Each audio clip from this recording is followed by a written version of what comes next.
organized by Youth Parliament Program in collaboration with SCube TV.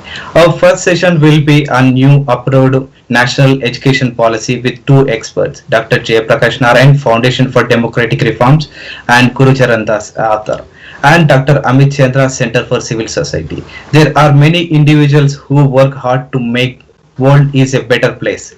Teachers, students, policymakers, businessmen, politicians, professors, public intellectuals. Facing on solutions, then thinking about problems. Youth Parliament is such a place solutions to fix problems that society is facing today. We started Youth Parliament program in 2016, a number of Youth Parliament sessions on education system. Its failure through involving and engaging youth and their voice. We look forward to hear from today's speakers on how they see national education policy and its future impact. Our first expert is Dr. Amit Chandra, advisor of Swatantrata Center, who will also moderate today's session. Dr. Amit Chandra is a passionate promoter of market-based policy solutions with hands-on experience. His work is majorly focused on school education, urban livelihoods, and governance. Amit Chandra has worked with Center for Civil Society as a associate director, and he has played a crucial role in developing, strengthening, and scaling up National Independent School Alliance and Jivika campaigning as a national coordinator advocating issues of unauthorized sectors. He did consultant at various international non-profits that work on education in India, Pakistan, and Afghanistan, and one of the prominent voice on education reforms in India. I would like to welcome Dr. Amit Chandra to take up session. Thank you. Thank you very much, Ravi. I hope I'm audible to all. And without any further delay, let us start the conversation on new education policy. And let me tell you, I'm very, very excited for this conversation today. Why so? For this reason that we have two eminent speakers to have a conversation on this newly fresh coming education policy. And these two people may not know, but how directly or indirectly have influenced even my life and thinking and have always given me a reason to be optimistic. Let me introduce my first speaker for the day, Dr. Jayaprakash Narayan himself. Every time I have listened to him, and because of my long engagement, a decade-long engagement with Center for Civil Society, I got to listen to him, meet to him, talk to him, interview him. And every time even I might be frustrated with the things happening in like the field of governance and politics and policy makings and delays. As a practitioner, at times we do feel frustrated, but anytime you listen to Dr. JP, there will be reason of hope. There will be reason of optimism. Dr. JP, because he himself comes from as a practitioner, he was a civil servant who left his job as an IS officer and later on founded a political party to serve people, to continue championing, promoting his ideas of governance reform, serving the people, keeping people at the center, and set up this political party called Satta. Now he gives more time to Foundation for Democratic Reform. And therefore, I welcome Dr. JP. You have been truly inspiring to me and to many more people. Our next speaker is Gurcharan Das ji, who himself also has in some sense played the intellectual mentor role for me too. And in fact, the first sense of before knowing Gurcharan Das, I got to read India Unbound. And through that, my question was, okay, who is Mr. Gurcharan Das? And he also happened to be in the board of the Center for Civil Society. And through that, I got to know him. So Mr. Gurcharan Das, who himself comes from a corporate life and background, but he kind of left corporate life and came and became full-time writer, author, columnist, has written several books, but most importantly, covering different aspects of life. The Artha aspect of life, which is covered in India Unbound, and the India Grows at Night, the difficulties of making, difficulties of being good, which is talks more about the dharma aspect of it. And now he's working on his next book, which covers the moksha aspect of life. Artha, dharma, oh, kama, how could I miss? Yeah, but I could miss because I have not read Kama. I ordered on Flipkart, but they declined. So I still have not been able to read Kama. So he's covered all of that too. And so the wonderful panel that we have, and in this case, I don't really have to do much job as a moderator. If I can get these people talking, that's all. And they will cover almost everything and make my life easy. So the format of this session will be, we will make it as engaging as possible. I have prepared a set of questions, and then our audience also, they will be sending questions. So we'll be taking that as well. Now, unfortunately, Gurcharan Dasji is with us only till 6:30. So first hour of this conversation, I'll be a little biased and giving more time to Gurcharan Dasji, but not saying that we will not continue the conversation. Though, let me start with Dr. JP first. Dr. JP, if I know you are very optimistic about this new education policy, I'm very skeptical. So let me start with you, taking 4 or 5 minutes first to give what makes you so optimistic about new education policy. What is your overview? And then I straight come to Gurcharan Dasji. Thank you, Amit. As you said, I am glass half full kind of a guy. I always see a silver lining. I refuse to see the dark cloud. Now, when you examine a public policy or governmental actions, if you judge by the highest standards, there'll be always some serious deficiencies. But if you judge by the context, what is the current situation? Does it give a credible roadmap? Does it alter incentives? And is there a realistic hope of outcomes being changed? Then I think we'll get a better answer. We all know the current situation. The reason why we're all meeting at this time, many young people, 5:30 in the evening, is that we're all deeply distressed about the quality of education in this country. And for a society which for millennia valued education, throughout our history, scholarship and education have been worshipped by our people and our culture. And the poorest of our country, they spend disproportionate sums to give their children a head start. That's the reason why, when they feel that the public system is failing, so many are willing to spend money out of pocket and send their kids to the private schools, but to no avail, sadly, in most cases. So on the one hand, the demand side is extraordinarily strong in this country. On the other hand, the delivery side has been spectacularly bad in this country because we failed to define success and measure success properly. In a society that values success, celebrates success, see the way people fit and celebrate when somebody gets into an IIT or IIM or a medical seat or an IIS or something. I mean, the amount of adulation, the amount of publicity. Because we did not know how to define success and measure success, there's been a spectacular failure. The reason why I feel good about this policy on the whole is that there has been a conscious attempt to define success and measure success, as opposed to the pre-NEP days of the Right to Education Act and earlier, everything about the length of the classroom and the breadth of the classroom. Rather than outcomes, there's not a single word of outcome or learning levels in the whole Right to Education Act. It's been a disaster. I've been very sharply critical for years about the Right to Education Act. It may have been well-meaning, but just because well-meaning doesn't mean that it really gets any outcomes. The second is, there is a conscious effort to integrate co-curricular activities with the formal curriculum instead of seeing them separately. Now, to what extent we'll be able to operationalize is a matter of detail, but at least there's a recognition. The third is, there is a more sensible approach to regulation. You know, in the RT Act, etc., they impose so many conditions about starting a school in big cities, so many acres of land for playing ground and all that. Government schools never had that.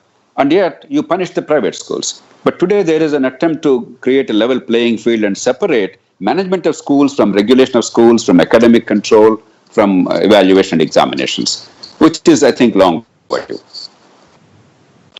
And then, one thing I have discovered to my horror about 10, 12 years ago, earlier, I was not very conscious of it when I did some serious study. I found that there are tens of thousands of schools in this country which are very tiny. In our quest for neighborhood schools, we created schools with 30 kids, 15 kids, 10 kids. I'm not misspeaking, and I know for many listeners who are not very familiar with this, it will be quite shocking. There are actually even today schools in India where the teachers outnumber the pupils enrolled, not attending. There are actually schools where there are more teachers than students in the classroom. It's a disgrace. It's a disaster in this country. It's not that the teacher-student ratio is bad. We have about 17 or 18 kids per teacher on an average in most parts of India, but the distribution is so skewed. It's not that we are not spending money. You take Andhra Pradesh and Telangana, we are spending 80 to 90,000 rupees per child per year. But because of very bad allocation of resources, apart from very poor evaluation and lack of monitoring and accountability, outcomes have been appallingly bad. So there is now a cluster schools concept is now coming into vogue. Hopefully that will, in a large measure, address this problem. The language and medium of instruction is always a big challenge in South Asia because of the post-colonial societies, the colonial past. I think there is a robust roadmap without rigidity, because already much has happened. There's no way you can reverse the whole thing. But at least there's a clarity about how to go about it, recognizing the importance of English in the minds of the people as well as in the market. At the same time, making sure that the kid actually understands, rather than non-English knowing teacher teaching non-English knowing kids in English and pretending it's an English medium school. I think there is a conscious effort. And community involvement. So far, even today's participants, I'm sure there are many people who have been deeply involved in education, as Amit is saying. A lot of people who have given enormous amount of time and energy. Teach for India, Asha, Pratham, many other organizations. Some of the brightest young people are willing to devote years and years of their lives at the prime of their careers for the cause of education. But so far they've been seen as mendicants. They have to go and petition. And if those people in authority, their sufferance, you can do some work. Whereas this policy explicitly recognizes that the community has ownership and stakes, and it has to be involved. It's not government's private property.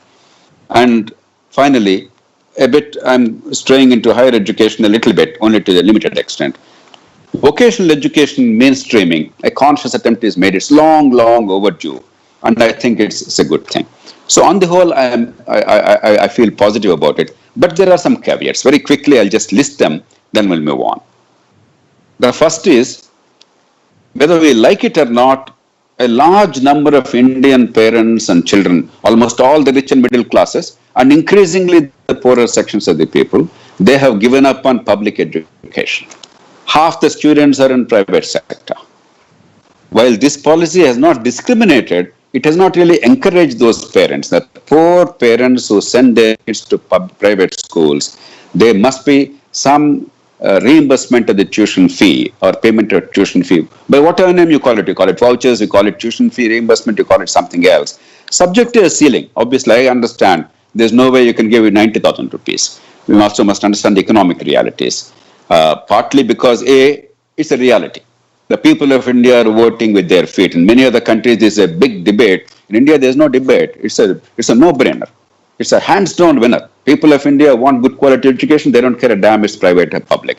We must recognize that the child is the center of the universe, and the education policy is about the child, not about the government school or private school. Therefore, funding the poorer kids in private schools subject to a ceiling, provided outcomes are good, I think, has not been addressed. But I think that can be overcome because there's nothing that precludes a government from acting on this. The policy does not prohibit it. It's also important demographically because not all of India is in the same demographic phase. There are many states where the number of children in schools actually is declining because birth rates are plummeting in parts of India. And if you have a rigid governmental system taking care of these children, you'll have more and more teachers, more and more money spent for fewer and fewer children, whereas the private system will be much more nimble, much more efficient in handling that. And economy, obviously, you spend much less money in private system. The second broad issue is the local school boards, in my judgment, are critical for school management. I'm not talking of the curriculum. I'm not talking of the evaluation. I'm talking of management of schools and accountability. I think we must design and create a mechanism, a flexible mechanism for some kind of school boards, local boards, which actually take care of most of the day-to-day management of the schools. The third issue that needs to be addressed is within the governmental system, the monitoring and mentoring and inspection and hand-holding. At least, when you have large number of teachers and very good teacher-student ratio, 3-4% teachers can be trained and deployed only for monitoring and mentoring, etc. The fourth and final thing is, I think in the post-COVID world and even otherwise, it's a changing world. Technology is now an enabler. There are so many fantastic platforms in school education, both open source software and some for-profit platforms.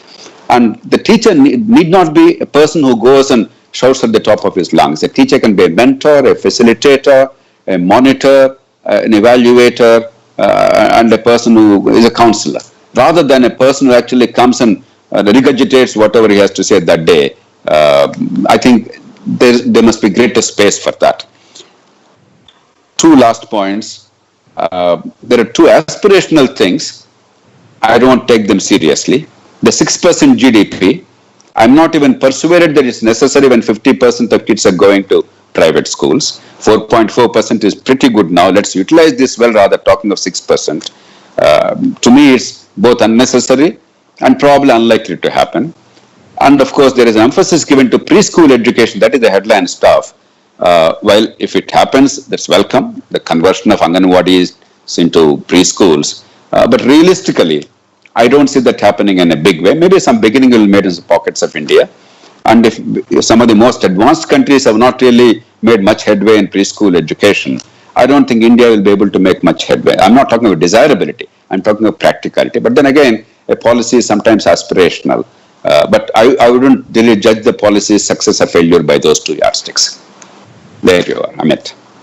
Thank you very much. Thank you very much, Dr. JP. I'll say a very good summary of new education policy. You covered almost many aspects of it, and we can have a long conversation with the questions. But at the moment, I'll straight go to Gurcharan Dasji. This is where I would focus during the first half of this conversation. Gurcharan Dasji, you have already written 2 articles. One is Busting Myths and Double Speak on Education, which was published in Hindustan Times. And later on, I read one of your article wherein you say only 1.5 cheers for this new education policy, and you will reserve another 1.5 cheers.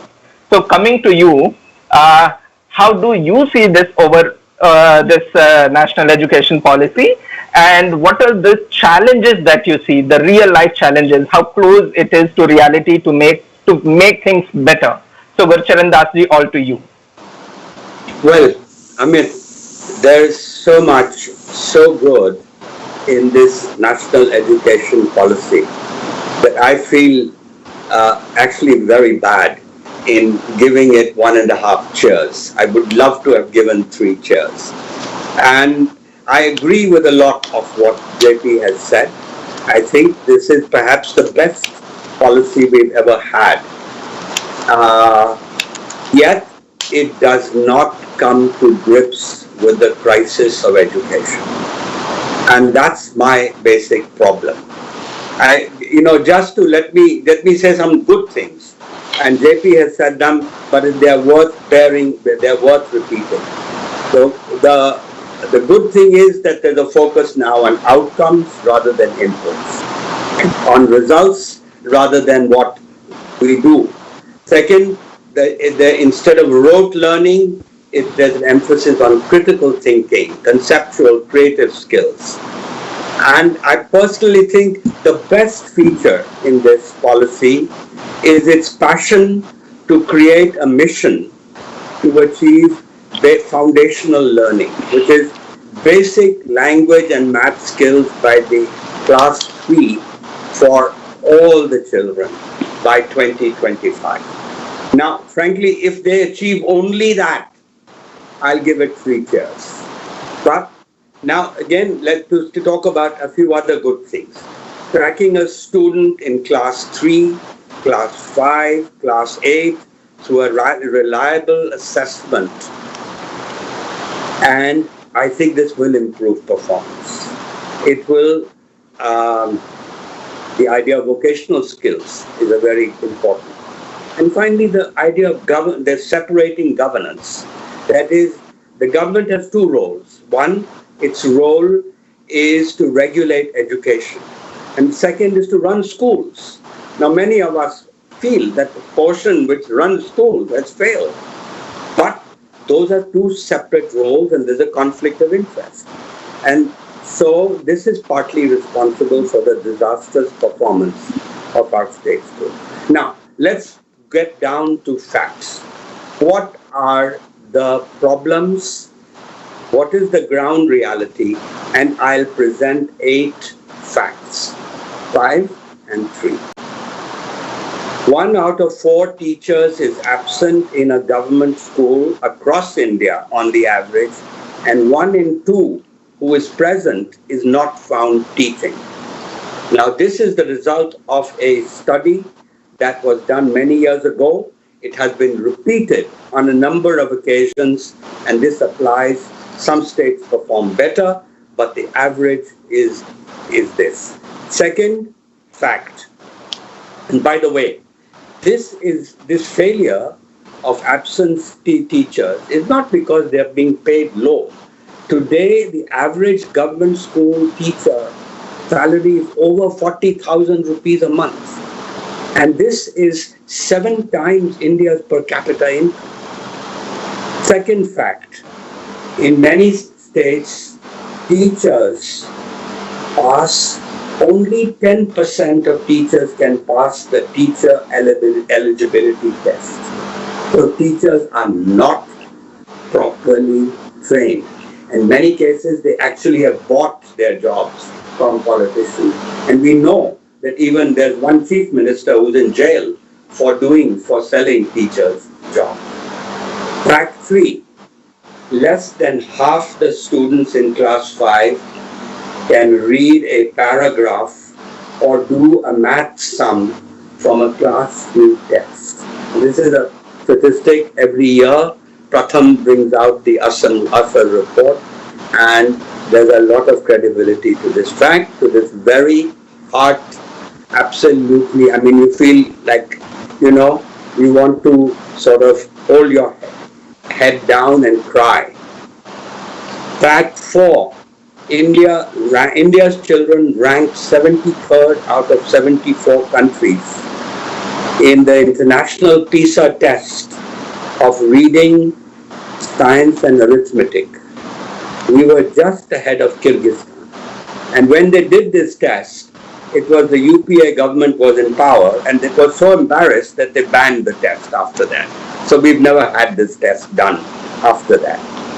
Fact 5, as a result of this rot, even the poor are abandoning government schools. Between 2011 and 2018, 2.4 crore children left government schools and joined private schools, according to the government's own DICE data. Today, as JP said, almost half the children of India are in private schools. So the private schooling system of India has become the 3rd largest schooling system in the world.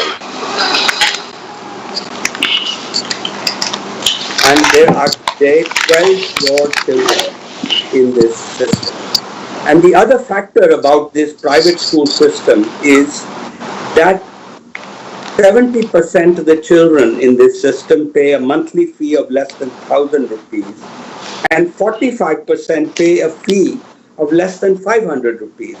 So this is not, the private school system is not a system of the rich, which is there in many countries. It's not elitist. Fact 5, as a result of this rot, even the poor are abandoning government schools. Between 2011 and 2018,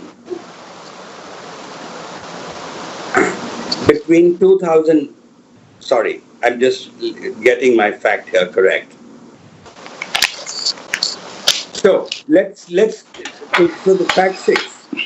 The reality is that the private schools are very few, and it's heartbreaking to see long lines of parents waiting for their child to get into a decent school. And the reason is that it's very difficult for an honest person start a school. Why?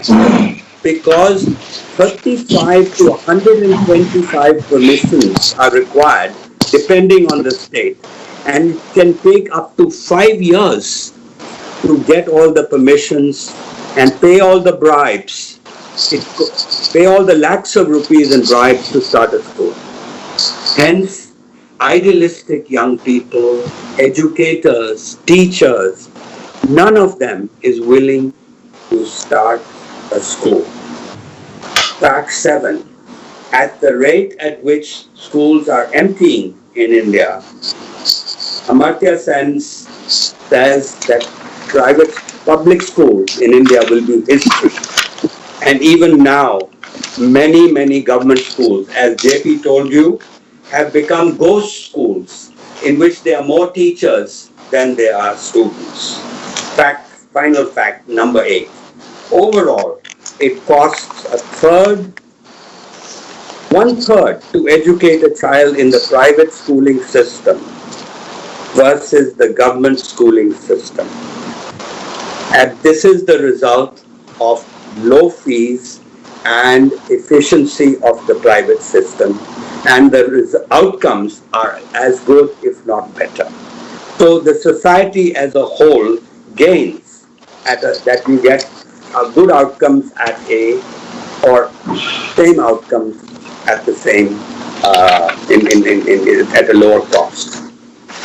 Now, why I gave 1.5 cheers is because the framers of the new education policy did not face these 8 inconvenient truths. Why should a parent spend his or her hard-earned money to send her child to a private school when she can be educated free in a government school, get free midday meal, get free uniform, and get free school books? The parents are not stupid. I mean, they are also our parents. And why are they exiting these government schools is because of the governance failure, and not a pedagogic failure. And the problem is that NEP, the National Education Policy, has addressed only the pedagogic failure, not the governance failure. If the teacher is absent and or is not teaching, what would you do? As a parent, I would do that. I would just remove my child from the government school. And so state teachers get away. Why do they get away? They get away because teachers are politically powerful. Many teachers are actually politicians. And Mayawati was a politician. We can name so many. Mulayam Singh Yadav was a politician and was a teacher at one time. Mayawati was a teacher. And also teachers monitor the polls. And our politicians are afraid to touch them. So, what is the answer? The answer, I think, is that we have to believe that the job of government is to fund education, not run schools. And this idea of government's responsibility of being the funder of education was first mooted in 2000 when Prime Minister Vajpayee was the Prime Minister, and he realized that the government schools were failing. And despite so the idea is very simple. The idea is when a child reaches the age of 5, she qualifies for a monthly scholarship for the school of her choice. She can go to a government school, she can go to a private school, wherever she can get in. And teachers are paid, so she gets the scholarship, which means she has money. Teachers are paid from the salaries. They're paid their salaries from the income that a school generates, and it will generate from these scholarships. So if a school is bad, students won't go to that school, the teacher won't earn money, the school won't earn money, the school will close down. Where the school is good, people will rush to that school. The teachers will be happy. The school will make money, and teachers will teach with inspiration. There'll be accountability because they know that their results of their teaching are responsible for the children coming to school. So with competition, good schools will flourish, bad schools will close. The poorest child will have dignity because she'll have the power to exit a bad school. This is the power today a rich kid has, not a poor kid. But if you have this system, it will be much freer, much more honest, much more egalitarian. Everybody will have an equal chance in this situation. And frankly, if you think the government doesn't have money, it has. If the money goes to funding children rather than funding schools, the government will have plenty of money to run. So it won't have to run the schools, but plus it will have money also. It can lease the schools to its to entrepreneurs, to educators, to people who want to run schools. So let's understand, education is a public good, like public goods like roads, public buses, but the government doesn't have to. We have learned the government doesn't have to actually build the road. It doesn't actually have to run the bus. It just has to regulate it. Similarly, the government should fund schools and not run them. So instead of the cheap talk in the NEP, in the National Education Policy, there is a lot of the usual stuff saying, oh, private schools that make a profit are bad and only it should be a philanthropic thing. They should realize that philanthropy also comes out of profits that somebody makes. So profit is not a dirty word. And this is a major change that we need to make in our country, that when 40%, that is out of what today, let me say, 85% of our schools make a profit, but yet they are not allowed to make a profit. So what is this hypocrisy? So let's remove this dishonesty, say that this is a sector that can make a profit, then you don't have this whole thing. Investment will flow into such schools. And frankly, if 9 out of 10 of the world's top economies allow for-profit schools, including China, why can't India? This single change will bring huge investments into education, improve quality of education because better schools will come up, investment will come in, and also remove the license Raj. If you remove the license Raj and remove the 135 permissions that you require, then you will get better schools. And also black money will be cut. So this is my point, Amit. Now, as I said, I would love to see the new education policy succeed. I would love to see that by 2025, the mission for foundational learning, 100% children can do arithmetic and reading of a class 3 text. I will give features, but frankly, given all that I've told you about, I am very, very skeptical. I'm very, very skeptical. I think what we have got is the worst of both worlds.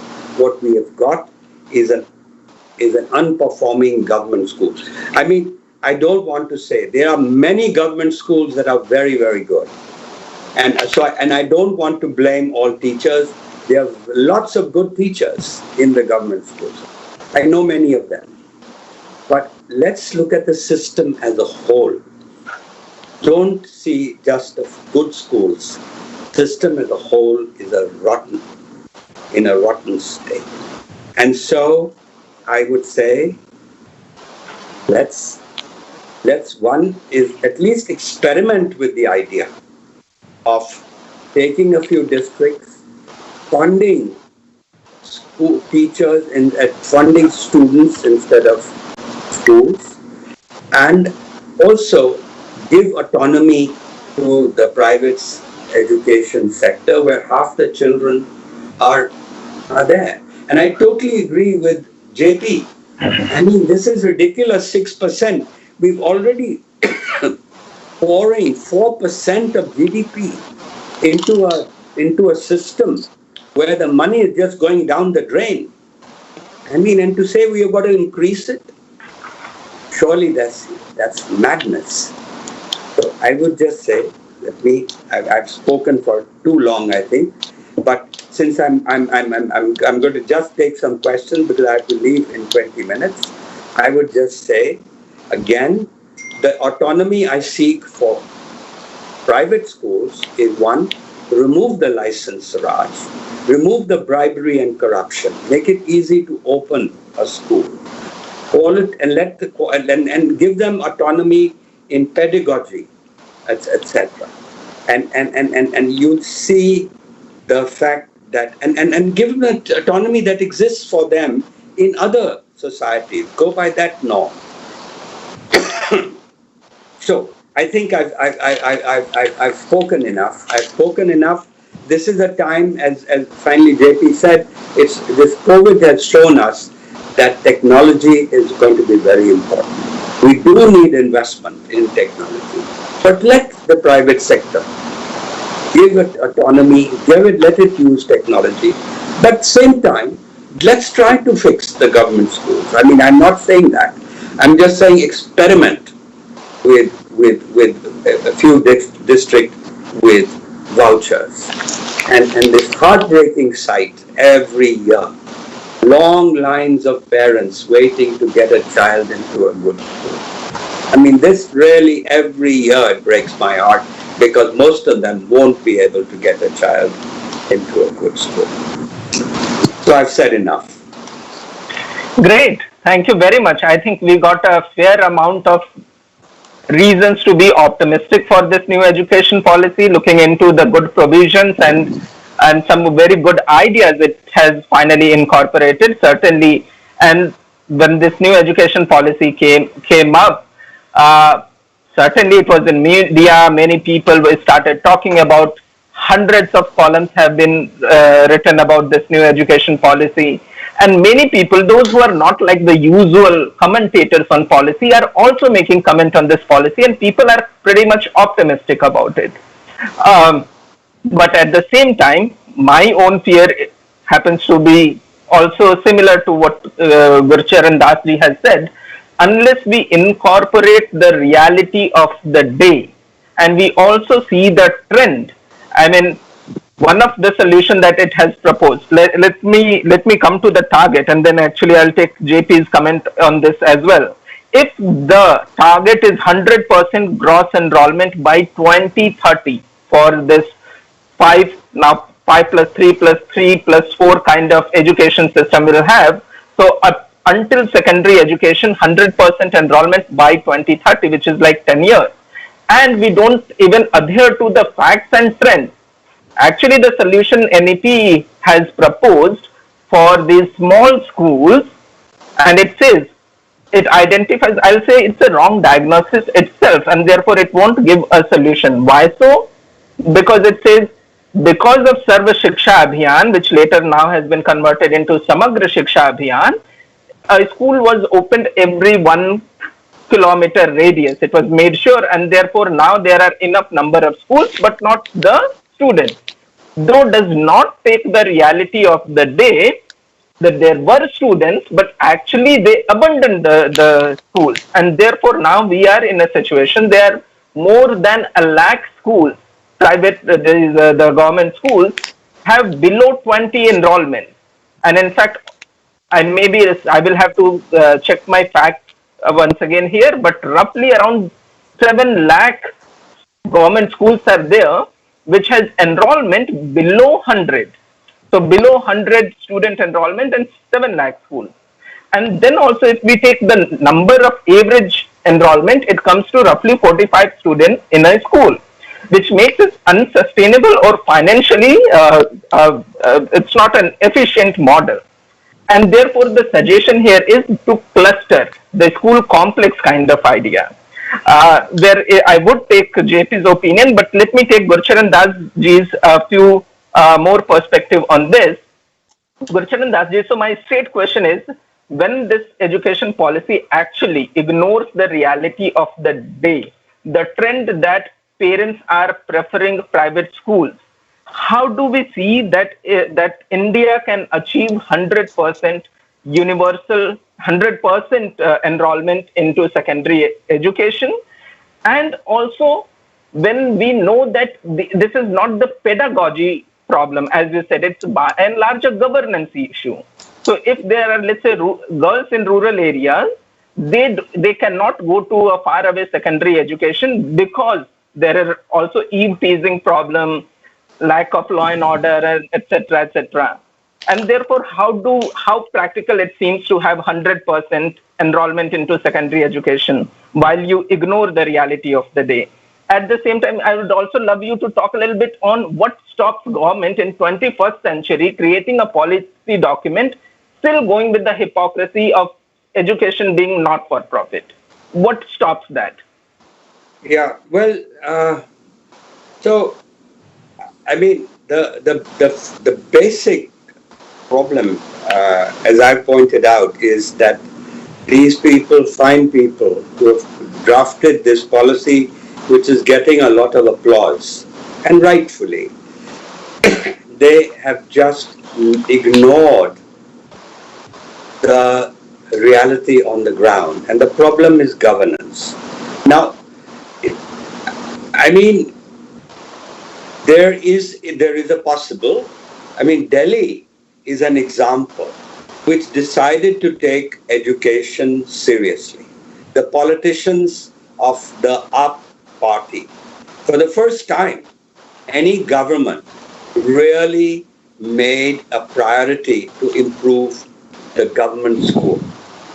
And they have achieved quite a lot. So it can be done. It can be done. I don't think we should be totally cynical, but the fact is, for 70 years now we've been working at it, and only one place has shown some hope, some results. And I guess the best thing on the ground is to really attack the question of governance. Why do we allow teachers to be absent? Why do we insist on bribes to open a new school? You know, the most expensive permission required to open a new school is called an essentiality certificate. Which says that a school is essential, is needed. Now, the government officials won't give that certificate because they say, but there's a government school there. Why should you open a private school? And they don't, and without realizing that the school. So anyway, the bribe for an essentiality certificate varies from 5 lakhs to 50 lakhs of rupees to get that certificate. And all these are issues which I don't think a new education type of policy has to confront. What you require is political willpower. You require parents. I mean, parents should insist. They should vote for a candidate who will say that I will improve your schools like they did in Delhi. Those kinds of actions will make the politicians wake up. There has to. So anyway, we've spoken enough about it. As to your second point, Amit, which was related Remind me, Amit, what was your second question? For-profit education, the 21st century policy, how can it continue the hypocrisy? You know, when 80 to 90% of the private schools are half of total schools, or half the children are in private schools, and 80 to 90% of the children who are in private schools, in fact, do make a profit. And so the practical answer is to accept the fact, let them make a profit, but do a good job of regulating. In other words, you should insist that all the features of the school are available on the internet, so that a parent can choose what school they want to go to. So all the things that are, and if they lie on the internet, there are huge punishments for that school. So have a system of transparency for the private schools. And this is the way to regulate, not through the Inspector Raj. Regulate the way that you regulate in other countries, and also I think this whole notion that if you accept the notion of government funding schools, then and the competition will improve the quality of the schools, then the government should not be concerned with what salary a teacher is earning, what fees a parent is paying. The market decides that. We don't control the fees and we don't control the prices of cell phones. We don't control all these other. 99% of things we have available to us, we don't control their prices. Fee control also limits good schools from coming up. In fact, this is going to be the problem. They've opened up universities to foreign universities. India has opened up to foreign universities. But foreign universities are not going to come to India if you regulate the salary of the teacher and if you regulate the fee that a student pays. You have to leave it to the institution and let it compete. If you want to pay a lower fee, you go to another school or another university. This is how it is in most successful countries. And so I would say, I may be sounding like, here's a private sector guy who's talking about putting everything into the private sector. But, let's also recognize the reality. If the government schools had been a success, and we've had 70 years we have been waiting, who would want to send a child to a private school? If you can get free midday meal, free uniform, everything, why send a child to a private school? So therefore, let's recognize that this is hypocrisy. It's and these myths that we are living with. And we don't need to change any law to say this, to allow for-profit education, because it's not illegal. It's based on a Supreme Court judgment, and there have been enough rulings which will allow us to allow this to happen in the RTE. So when they are now going to amend the RTE, they should just include the fact, recognize the fact, and not have this hypocrisy, lying, chori chori, chupke chupke. That's not the way. It's a bad example to our children when this is how that the system in which a child is going to school behaves. Thank you very much, Gurcharan Das ji, and sorry to JP because I gave more time to Gurcharan. No problem. Please. Yeah, because he has to go. Now, certainly, Dr. JP, if you would like to comment or add to few things that Gurcharan Das ji has spoken, and specifically, I would also like you to comment on the idea that he has proposed on per child funding kind of DBT voucher model, if you see that is a possibility or not. When he is talking about autonomy, the new education policy proposes graded autonomy, which is, the better you start doing and then more autonomy is given to the institution.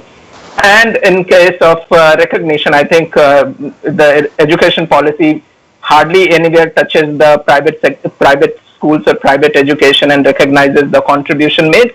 In fact, it has also, I will say, added to a new word to the hypocrisy. The PPP has been rephrased as a public philanthropic partnership, not the public-private partnership. So we are saying philanthropic partnership.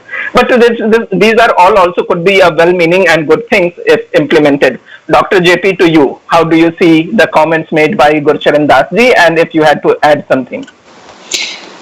Amit, we all think alike. We all recognize that the state has a critical role in a few clearly defined activities, and the Indian state generally failed to perform well in those areas. And wherever the market can perform, wherever there can be competition and choice, it is best that you allow them to function in order to serve the needs of society in the most efficient manner. That is a broad principle on which all of us are agreed. Therefore, I am completely with you as a general principle. But I think we're also missing the bigger picture and overemphasizing one small element of the whole thing. I respectfully disagree with Gurcharan that it's entirely a governance problem. See, if the private schools are performing very well and public schools are performing very badly, then much of the critique today is perfectly valid. The truth is schools are performing badly. Private or public, irrelevant. With a few exceptions apart in public sector and private sector, in general, our education is a disaster. It's a much deeper problem than private versus public. Now, only 1% of Indian school kids are comparable to the global standards. About 15% are below par, but they can make up if adequate opportunity is given later on. About 80% children have no future at all. Their potential is simply nowhere near fulfillment, period. It's not the public schools are doing very badly and private schools are doing well. We are, I think, misdiagnosing the problem here, with due respects. Now, in that climate, what is required is that we have to recognize A, there is a public sector, B, there is a private sector. We cannot wish away either. Just because government writes a policy, you cannot force the parents now to send their children to government schools. It's absurd. Similarly, just because you and I have some desire, there is no way the governments are going to sack 50% of the state bureaucracies that constitute the teachers in schools. In almost every state, about 45 to 50% of all the state government employees are teachers.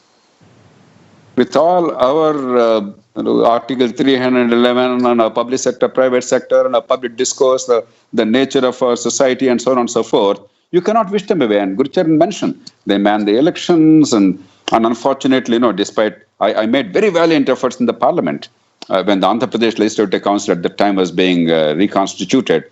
I pleaded with them because Ambedkar quite wisely said in Article 171(2) that until Parliament by law otherwise decides, the following shall be the composition of the councils. But stupidly, 70 years afterwards, we are still continuing with the same thing. A simple law of Parliament is enough to make that change. At the highest level, I fought very hard, but I failed. So we have actually enhanced the clout of the organized sector workers in the country at the cost of the people of the country. And in this case, the education of the country. Now, these are not realities that can be overcome overnight. The second broad point I'd like to make is, if you take the totality of educational crisis, I would say 50 to 60% is about measurement of outcomes. Because we did that spectacularly badly, everything else failed. If that one thing is addressed by policy, I am betting in a country where the demand side is very strong, the kids are bright, they're hardworking. In no other country do they carry so many books from childhood. You go to techno schools, concept schools, success schools, this school, that school, and coaching institutions, ranks, marks, cut-off marks. I mean, this is the mania of the country. Parts of it are good, while there is a lot of stress on the kid. Basically, it talks about the children's future being the central issue of the family, and the family is deeply caring for the child and education. I think we have an extremely strong factor in our society. If only the measurement is good, definition of success and measurement are good, therefore evaluation is good, I am betting many of these problems can be taken care of. I am happy that this central issue has been, at least on paper, acknowledged and addressed. So let's not put everything, give the same weightage to everything. And finally, if evaluation is taken care of, and I mentioned accountability, two ways. One is local boards, school boards that actually address the issue of accountability, teacher attendance, participation, management of schools, so on and so forth. And in inspection and monitoring mechanism, I'm a product of some government schools in Telugu medium in a village. 55, I left village in 51 years ago. I get fantastic education. The teachers were paid 70 rupees a month at that time. There were no pakka rooms. Most of the time they were ramshackle thatched sheds. It made no difference. Many of my generation got fantastic education. Therefore, government or private to me is secondary. Outcomes are possible, and you cannot now wish away all the government systems, increase accountability, let the funds follow the child insofar as the poor and lower middle class children are concerned, subject to a ceiling. I already made the point earlier. And I completely agree with Gurcharan. Fees should not be regulated in private sector with higher education or school education. But to the best of my understanding, the policy does not talk of that. The policy only talks about transparency of these institutions and putting forth the facilities and other things. But I think there is no regulation of the fee talked about. So I think while policy is somewhat silent on some issues, I think the policy does not preclude what we want, and therefore I would still welcome the policy. Wonderful. I think Gurcharan Dasji wanted to say something. Yeah. Before I leave, I think, again, I cannot disagree at all with what JP said. But JP, my point only is this, that if you give autonomy to the private sector, and if you take away the shackles of the license Raj, what will happen is that better quality of the education people will come into private education. I totally agree with you. The level of education in the private sector is also bad. I don't, so you're right, it's not a public versus private issue from that point of view. The reason I say is to allow freedom, is to allow autonomy, is the fact that while you keep trying to improve government schools, and we should keep trying to improve government schools, that's a very important thing. And this policy will help.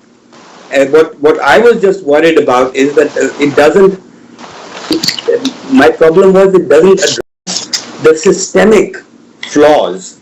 You give solutions when the system is bad, then those ideas will have a hard time to succeed.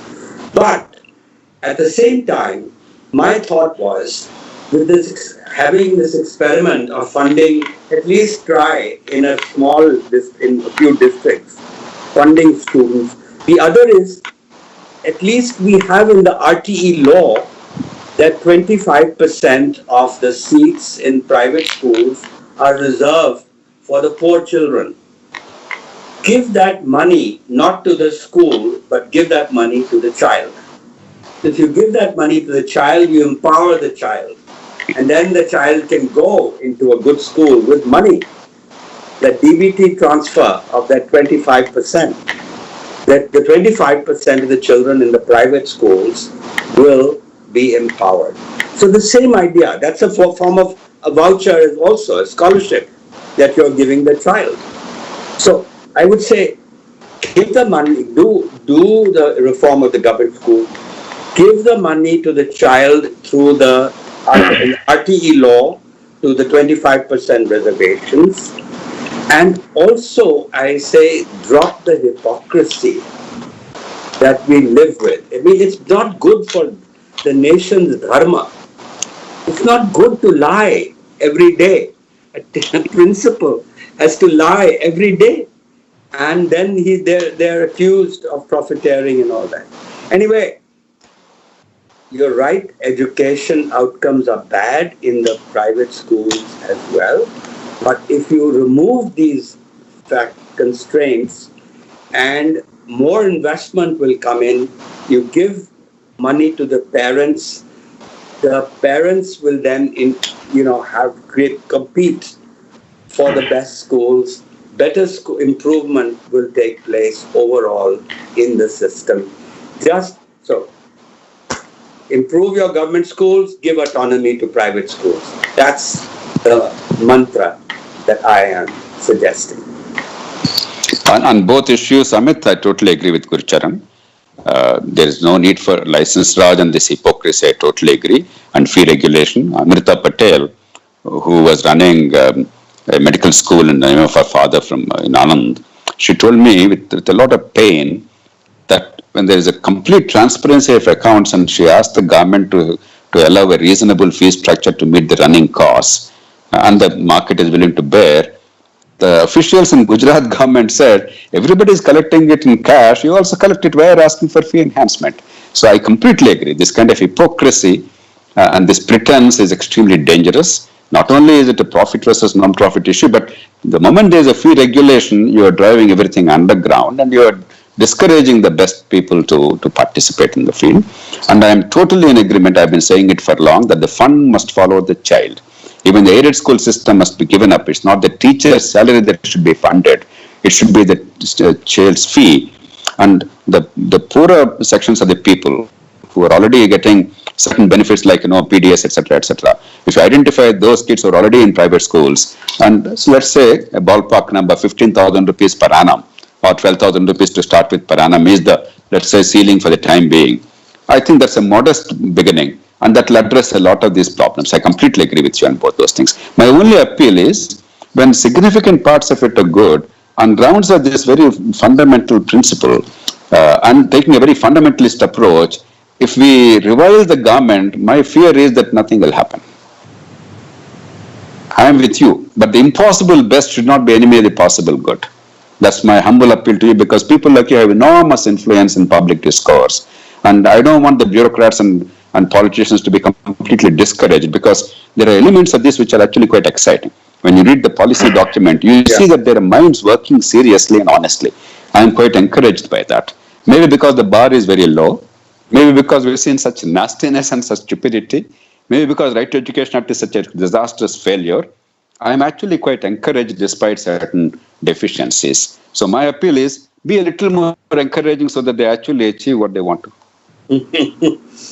And only one word, some of the goals are excessive. In my judgment, 2030, 100% enrollment secondary education is perhaps unrealistic and it may not happen. It may not even be necessary. China has a much more robust policy. Up to 8th grade, every kid guaranteed admission and quality education. After 8th grade, definitely there'll be some tapering off. So, we are at 20 level in education. Suddenly, let's not look at 100 level. Go from 20 to 40, 50 in about 5-10 years' time. Then you can go to 70, 80. These suddenly dramatic things and then inflating everything and then fudging records and pretending we're doing well, then withdrawing from global competition, that does not take us anywhere. Right. Wonderful. Well, that's very good. And the wise words, let the enemy of the best not become the good. And so we should go for the good. And even if we can get halfway, 3/4 of the way, that's a lot. And let's hope that this and so we'll be both cheering for giving 3 cheers if it does come through. Great. Now, Great. I must confess I have to leave, but I shall leave you, the audience, in very good hands with you to field the questions. And at the end of the day, we're not that far apart. Absolutely. Absolutely. Thank you, Gurcharan. Stay safe and we'll be in touch again. Right. Okay, Amit, thank you. Thank you. Bye. Thank you very much, sir. I'll see you later. And for our audience, we will continue the discussion with Dr. JP. I see people have also started posting comments and questions, and therefore we'll take some of the questions. So my only request to our audience is keep question flowing in. I will also see the commonalities of question and club it together. So, and we'll take a couple of questions. Now, coming to Dr. JP, and I would certainly like to have more words of wisdom from you. As I said, I'm skeptical, and this is the role, devil's advocate role I wish to play today, so that I could get most from you, and I too get good reasons to be furthermore optimistic about this policy. And certainly, the one thing while Gurcharan Das was talking about the reality of the day, which is also quite a bit true, but at the same time, something that you pointed out that the learning disaster that is happening, and it's not only about the government schools and private schools, as you said, that learning level was going down, both in private schools and government schools. So kids were not learning. Though there is one thing that some people as a phrase have started using, and I do not really like that phrase, but this is where I would connect and try to find out a reason for to be hopeful, is our experience with the no detention policy.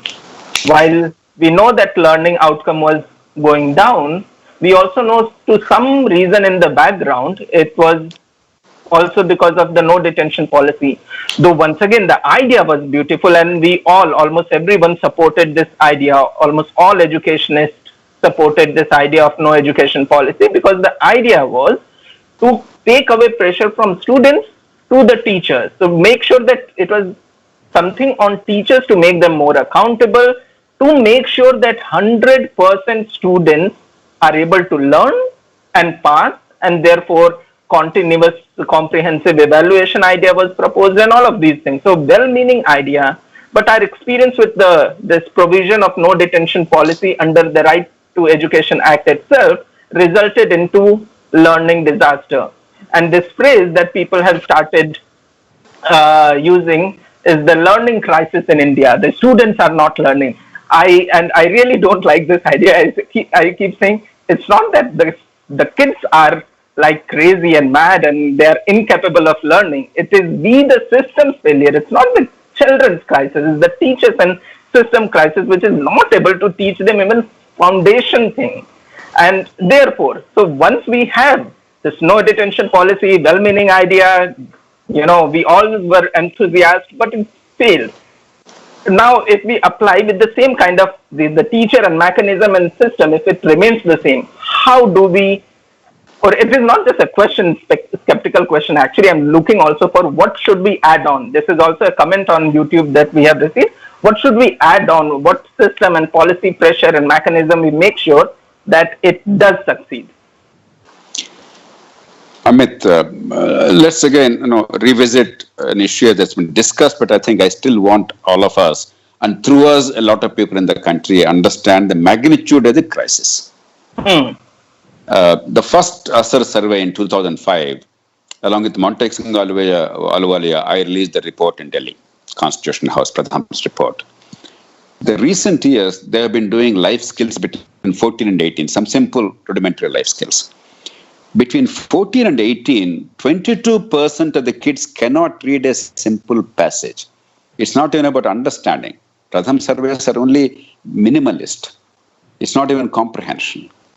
50% of kids are not able to look at a watch and read the time. I want everybody to focus, if you have not really not encountered this fact. Yes. 50% of kids in 2020 at the age of 14 to 18 cannot look at a watch and read time. About 75 to 80% can read the hour. Right now, my watch shows 6 hours and 44 minutes or 16 minutes to 7. Now, about 75 to 80% are able to 6 o'clock plus or something close to 7. But 6:44, only 50% are able to read. 50% are not able to weigh, let's say, 2.5 kilograms of brinjal. They don't know what measures to put there. There's a disaster happening. There's a disaster happening. That's why I'm saying don't worry too much about secondary education, higher secondary, all this. First, 8th grade, if the kids really know reasonably well and they can use their faculties, that's enough. And as you said, the kids are not at fault at all. Kids are bright. Indian kids are not inferior to anybody else. Time and again, that's proven. They work very hard. They are under tremendous stress. The parents sacrifice a great deal. I would say the central issue is, why is it that 50, 60 years ago, despite so many inadequacies, there were better outcomes? There was measurement. Sensible measurement. I remember in school in those days, there used to be 6 examinations in a year. The papers were set at a district level, except in 10th grade state level, and there were printed papers coming. One, what we call class test and quarterly, then another class test and half yearly, another class test and final examination. And the examinations were reasonably good. There was evaluation. Therefore, the whole notion that there should be no detention and no examination is a nonsensical notion. It was wrong on the part of RTE Act. It was wrong on the part of well-meaning but romantic ideologues and activists who argued for that. What we must ask for is a stress-free examination that measures the conceptual understanding rather than the rote learning. Not no examination. It's absurd. You don't measure, it doesn't matter then. World over, whatever be the field, that notion is nonsensical. That examination or evaluation is bad is a dangerous idea, a stupid idea, and we paid a heavy price. But to be fair, the decline was well before the RTE. RTE only further accentuated it. It continued it. Already there was a tremendous decline. And even in these last 10, 15 years, since 2005, when the Pratham first report, Asar report has come, there's actually a significant decline in the outcomes even in the last 15 years. And that's a tragedy. Therefore, what I would say is this age-appropriate admissions and this automatic promotion is simply not right. But it does not mean there should be stressful examination. The new policy does talk about a stress-free examination system, and hopefully, they didn't say continuing evaluation system, but several phases. One of the sadnesses of India is CBSE started CCE, continuing comprehensive evaluation, then they gave it up.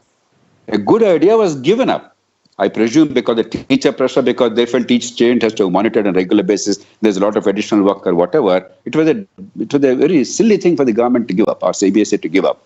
But now they're talking about not one test, and definitely not rote learning, but testing conceptual skills. If PISA can test conceptual skills, if SAT and ACT can test skills for American kids, if O-levels and A-levels can test for British kids, I don't think it's such a difficult thing. Certainly some bright minds are required. Designing those tests are not difficult. Once that one thing is taken care of, I'm absolutely betting, in about 80 to 90% cases, the problem will address itself. There will be still unusual problems. There will be remote areas, there will be abjectly poor people who have malnutrition, maybe domestic violence, all kinds of things. We have to always look at that separately. But today, even the bulk of the children are not getting anything. If 80% of the kids in private or government schools, you are able to measure well, and therefore the demand side is very strong, and therefore once the quality is not up to the mark, parents understand, acknowledge, and then build pressure on the system, then outcomes will be generated. Special problems can be dealt with in a special way. The moment you come up with all the special problems and combine with the generic problem, you end up achieving neither. Let's not try to do too much. That's why I'm always a great believer in one single critical lever of change, which opens many more doors rather than a laundry list of 50 activities. That's one of the problems with the Indian government policy documents. You try to be everything to everybody, end up being nothing to nobody. So I would still say that that is the central issue. And I believe the policy at least recognized it. And therefore a testing board, then the random surveys they're going to take up, and then if you're going to have increasingly digital and distance education, even if it's not distance education, more and more digital education, how do you design an examination which is both honest and efficient in actually measuring the true outcomes? That's going to be a challenge. But many other countries cracked it. We can do that too. Because our examinations are not only about rote learning and pressure. There is rampant mass copying. I do not know about many other states. I can tell you about Andhra Pradesh and Telangana. There is rampant mass copying. I am using both these words, rampant and mass, advisedly, not casually or flippantly. It's not one or two cases here and there. It's become almost universal. It's a disgrace. It's a shame. We must bring back the culture. So the problem is a much too elementary. We are talking at too much of a sophisticated level. You fix that, measure outcomes properly. I am betting because demand side is so strong, our society and culture are so strong, much of the educational crisis can be addressed. There'll never be a complete solution because education is a complex problem anywhere in the world. Even in the most advanced countries, every year they're trying to struggle because, as Thomas Edison said, there is no expedient to which a man may not resort to avoid the labor of thinking. Learning is about the hardest thing, even for us as adults. How many of us really want to study a book carefully instead of watching a film or going and gap-marrowing if COVID is not there? That's normal human nature. Therefore, education is always complex and difficult anywhere in the world. But you do certain things right, our society has so many strengths, we're forgetting that. And I'm particularly delighted that the centrality of society's participation in improving educational outcomes is recognized by the policy. I hope the bureaucracy and the teaching class will recognize that instead of seeing you and me as interlopers. We will ourselves take care of it. We don't need the government. Simply facilitate that. Perfect. Great. Thank you very much. Completely agree. And this is one thing that has been pointed out by many people who are writing about NEP, that one of the great thing is this simple focus, and which has been already identified, that make sure that all children have basic foundational learning.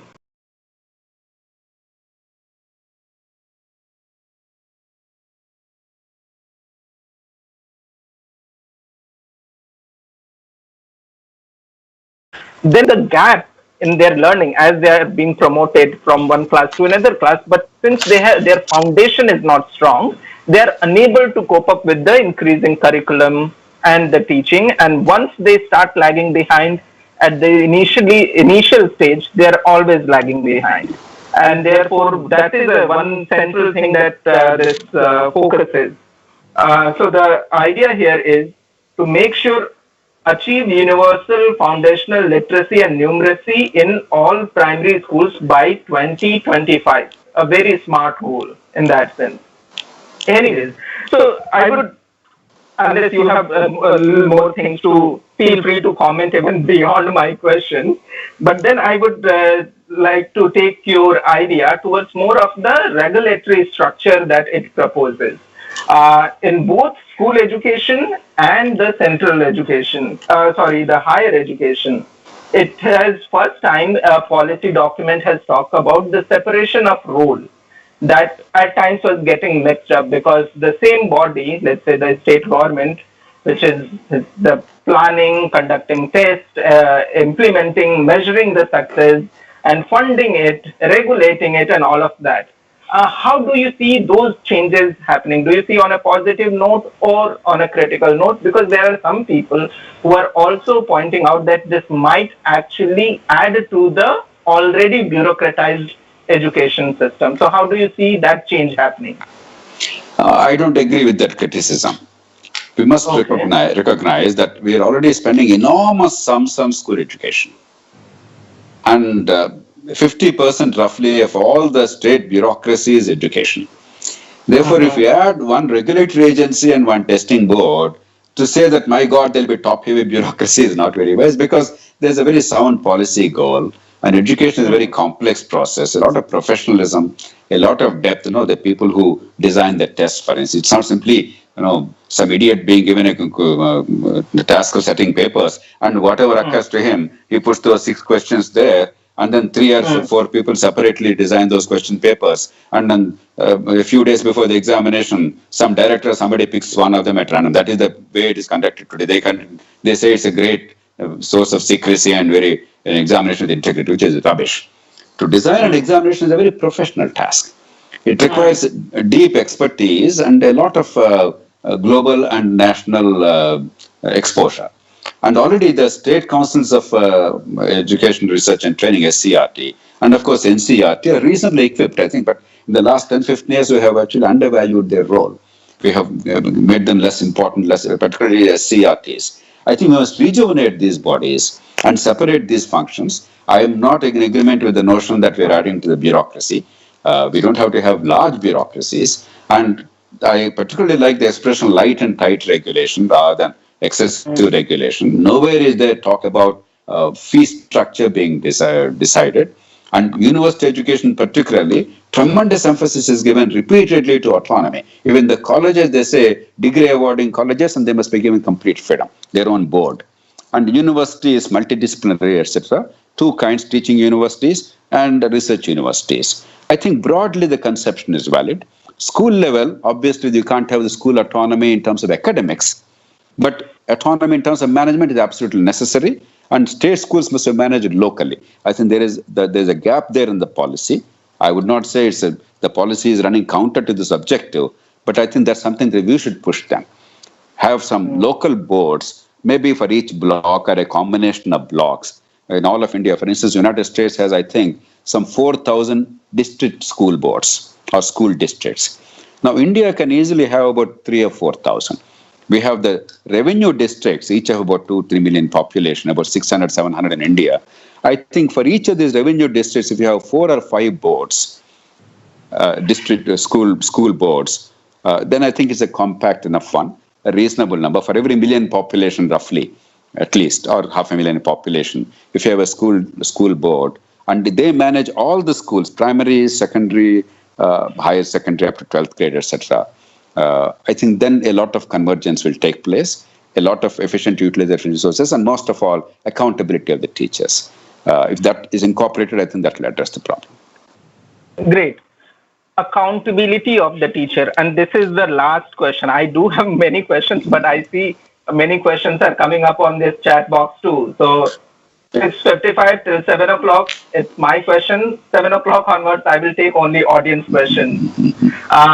This thing about teacher and teacher training and centrality of teacher training, how do you see that? Because it's for this too, I think the diagnosis is that our teacher education system, for which we have B.Ed and TET, and Gurcharan Das also said that this idea of TET, the teachers are also not well qualified and trained to do the job, as there is a very small percentage of teachers clearing and succeeding that test.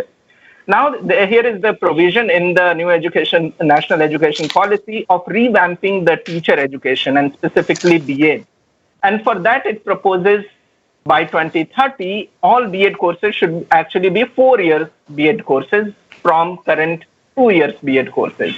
I think the thinking here is that if we have longer B.Ed courses where the candidates or students right after their 12th standard, after secondary education, can enroll into this for 4 years, have more classroom practical knowledge, teaching, training, classroom experience, make it more serious job, and then employ them as a teacher.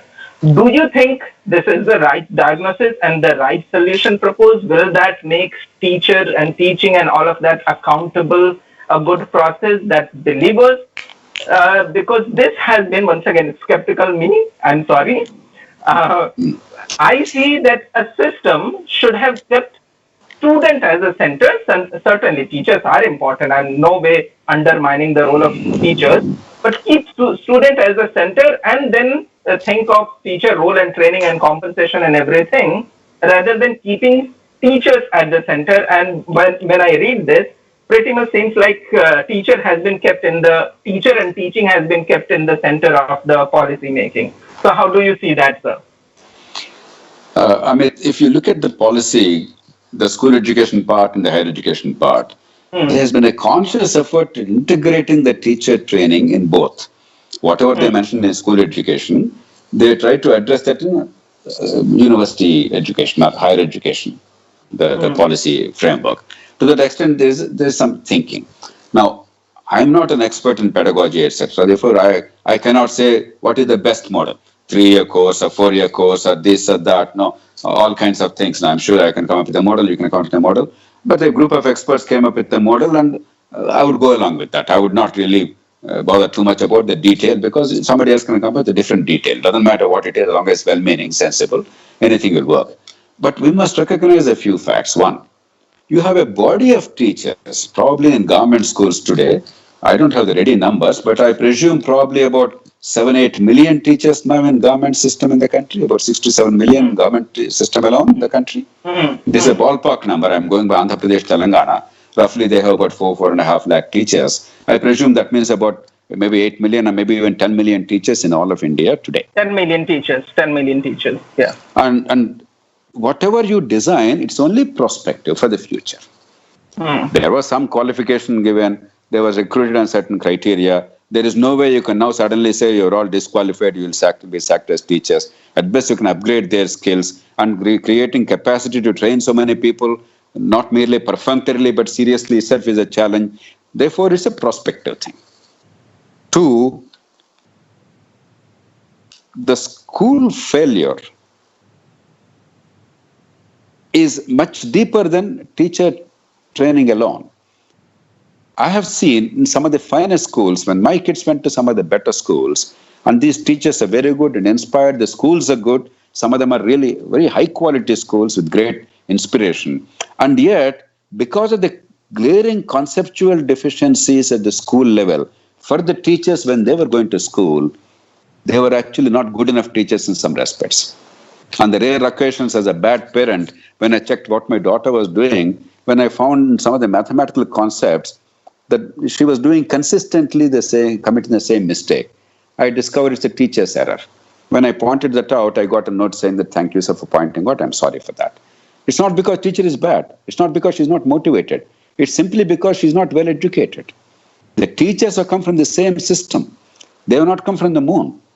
If you created a third-rate school education system, then third-rate college education system, and then they become teachers eventually, to expect the teachers to be perfect is ridiculous. This is going to be set right over a generation or two. It will not be set right in an year or two. Therefore, you must look for solutions beyond teacher training. And that means digital education as the primary communication tool for conceptual understanding of the kids, with the teacher playing a role of facilitator and counselor rather than the teacher herself. Because khanacademy.org, many other platforms, they come up with extremely sound conceptual, concept-based learning. And translating it to Indian language is very easy. And I myself am doing that in Telugu. My team is working on Telugu translation. I'm sure in some cases the state governments are actively pursuing it in their local languages. Where they don't, I'm sure some of us can do it because it's not a very high cost affair. It's only the passion and some hard work involved. If that is available, and if the hundreds of thousands of crores money is spent for education, a small proportion, let us say 3% over a period of 3 or 4 years, goes towards building digital infrastructure for the school and for the kids, a tablet and some basic infrastructure and broadband where required. That itself will be a great starting point. I think we must push for that. And then peer learning, because one of the challenges of school education at any level, anywhere in the world is, the kids are of different levels. Well, all kids are reasonably okay. There are some kids who are super smart. There are some kids who are slow learners. And for a teacher, even a good teacher, it's very hard to see that every kid is at the same level. Therefore, peer learning is important. And digital learning is important so that each kid can learn at her own pace. And teacher actually becomes a monitor and facilitator and counselor and figures out where the kid is. And you, in a very subtle manner, without insulting the teacher, you can also help the teacher overcome the conceptual weaknesses. You cannot go on to the teacher and say, you don't know what a perimeter is, you got it wrong. You can't go and tell a teacher, look, you don't know what an LCM is, least common denominator, highest common factor is, you got it wrong. You know, there's a lot of cultural and other things, not very offensive. But if they actually also go through this, then very quietly they'll also correct it themselves. Because even teachers who are not able to teach very well, they're not bad fellows. They simply lack the capacity because of the bad education they got. And finally, if we start measuring outcomes, I mean, I cannot overemphasize this point. Sincerely, intelligently, without stress, looking at the concepts and application and critical thinking. And if we perfect that tool and make it a process of integrity and not mass copying, I am betting teachers will improve, they'll be forced to improve. There'll be comparison between public sector and private sector. There'll be comparison between this school and that school, this district and that district, this state and that state, and of course this country and that country. And because we love learning, we want our kids to prosper. This is one thing that unites India. Hindu, Muslim, North, South, Telugu, Tamil or Hindi, rich, poor, urban, rural. If there's one common feature, we all want our kids to do well. I mean, we are very blessed as a country. That's the reason why I'm optimistic, Amit. We are very blessed. We are not like some other countries where, you have to tell the parents, look, your children must be educated. You must take care of your children. These are big challenges in some countries, that family is important, that you have to teach them. We don't have to. This is part of the Indian ethos. If only we build on that, measure the outcomes, make the parents clearly understand where their children are going, many of these things can be addressed. Otherwise, teacher education improvement is a generational thing. There is no way it's going to happen in a few years' time. I suspect it will take another 25 years, but progressively, with other measures, the quality will improve.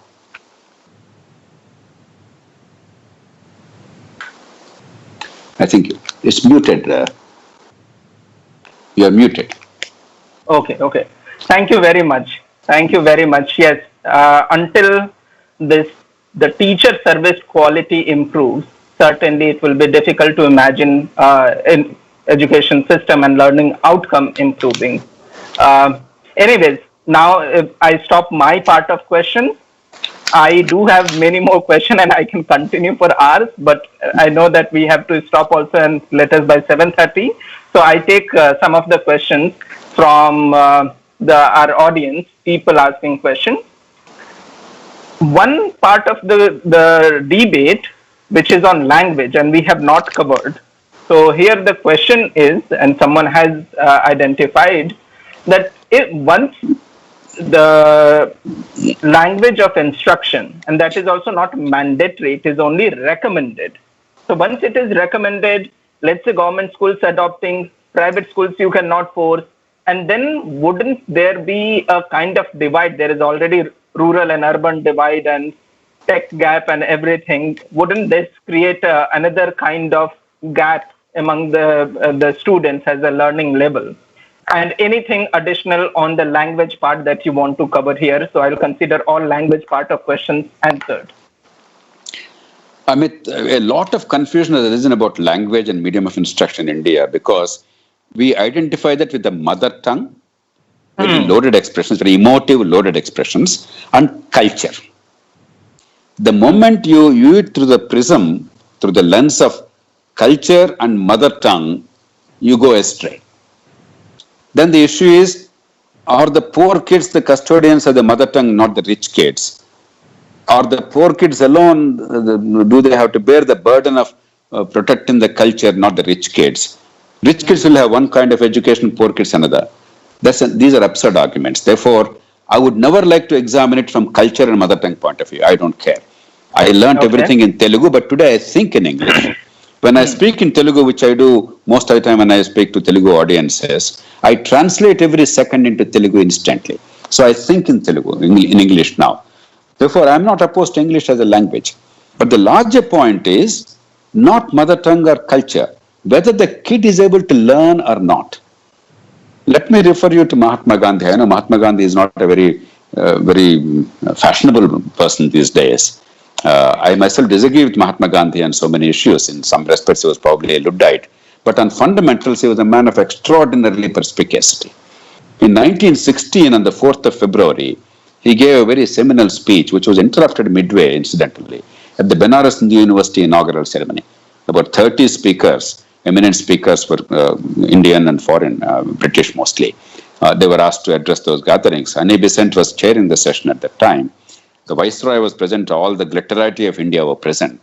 Mahatma Gandhi said something very, very relevant to this theme.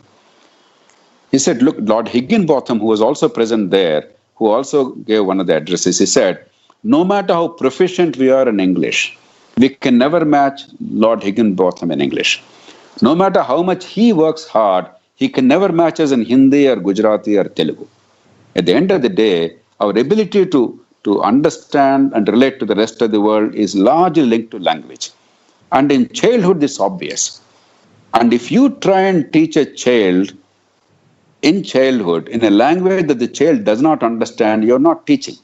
Let's imagine, Amit, instead of you and I discussing, the same audience is there, but some Chinese scholars are discussing, and they come up with very brilliant ideas, but in Mandarin language. Mm-hmm. What is the purpose? That's exactly what English medium is for kids who do not understand English. Mm-hmm. So the issue is, first few years of schooling, let them learn concepts in whichever language they understand, not mother tongue. Any language they understand. If they understand English, fair enough. If they understand some other language, fair enough. But a language that actually understands so they can grasp the concepts. Mm. But you also start with English as a language, not as a medium of instruction. After 4 or 5 years, slowly make it bilingual. You pretend it's English medium, but basically make it bilingual. There'll be familiarity of both. By 9th, 10th grade or something, they can be reasonably good. There's no perfect answer, but I think it's a reasonable solution. And Gandhiji also said, there was evidence even then, he said, of kids losing 6 years of their prime life because of the language, because they are taught in a language they don't understand, therefore they could not grasp the concepts. To make up is taking 6 years. Mm. Now, this is the absolute truth. Whether it's Germany or Japan or Korea or China, or you take any country of any kind, France or any other country. If you don't teach children in language they understand, they simply fail to learn. Yes, like so many other things, we have a legacy. Good or bad, English is also seen as a passport to the future. It's elitism. It's also a fashionable thing. Not knowing English is very shameful. No, we created all these mind games in our country. And therefore, there's an aspiration. I fully understand. Therefore, I would not like to go against English as a medium of instruction or English as a language. I recognize that for the bulk of Indians, English is an aspirational thing and we must move towards that. All I'm pleading is, let the kid learn, not pretend to learn. No, I'm not pretending that I can remove all inequalities of India. I cannot pretend that if parents are wealthy, if they're English speaking, they're well educated, they can spare time to inspire the kids and give time to the kids. They can also have good tuition to overcome the deficiencies in some subjects. They would not have some advantages. They would have. But if you ensure that 80%, the baseline is there for everybody like China does, everybody up to 8th grade, reasonable quality is assured. Some certainly do better because of either natural endowment. Some others do better because of the parental advantage. That you cannot probably take away, because we're not talking of a platonic world where all children are separated from parents and they're put in boarding schools with uniform education. You can neither do it, nor will the constitution and the law and the democratic polity allow it. So that's out of the question. But if 80% is assured, even if initially you have a disadvantage on some account because you have no exposure, come from poorer background, I am betting your talent cannot be suppressed as long as that basic education is sound. I think that's what this policy says. Now, it has to be flexible because a state like Andhra Pradesh said English medium mandatory. Good, bad, ugly. Now, there's no reason for now the union and the state to pick up a fight on this issue.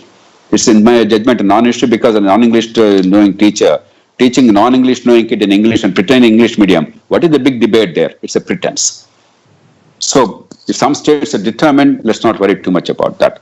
But if indeed, otherwise education is improved, and otherwise if they are taught in a language they understand in the first 4 years, and the parents see that these kids are doing better, certainly over time the trajectory will be set, and the policy quite wisely said, as far as practical. They did not say it shall be. But for a state, nothing prevents a state from making it mandatory in all state schools, public or private. You mentioned private. If the private schools in the state, they conform to the state syllabus or state boards or whatever, the state can impose it if the state so wishes. It's up to the state. But I think basically as a statement, it's a wise statement. It's an absolute academically sound statement. Right. And for those, the people asking question, there are enough research done which says that if child is educated in the language he or she understands, usually let's refer to as a mother tongue, so he understands the best. Like the example Dr. JP said, even the best concept, now I'm talking in Chinese, it would not make, people cannot make out anything, right? So that is well proven. There are research papers. There is a person called Sankrant Sanu. He has written an entire book on the same thing. So you can refer to those research work already done. Let's move to the next question. And here is one interesting question, Dr. JP. I would like to have your quick reaction on this. It says our education system is non-democratic and non-inclusive in nature. And why it is so? It is a system where adults decide everything for the non-adults. So how would you react to this question? Which means students are not being consulted. When I heard the first part of the question, I thought because the inequalities in society is non-democratic, non-egalitarian, it's right. Therefore, let me address the question that is not asked. Therefore, all civilized societies in the 20th century and now 21st century, they have recognized. In fact, it started with the mid-19th century. Before that, education was never taken as a state's responsibility seriously.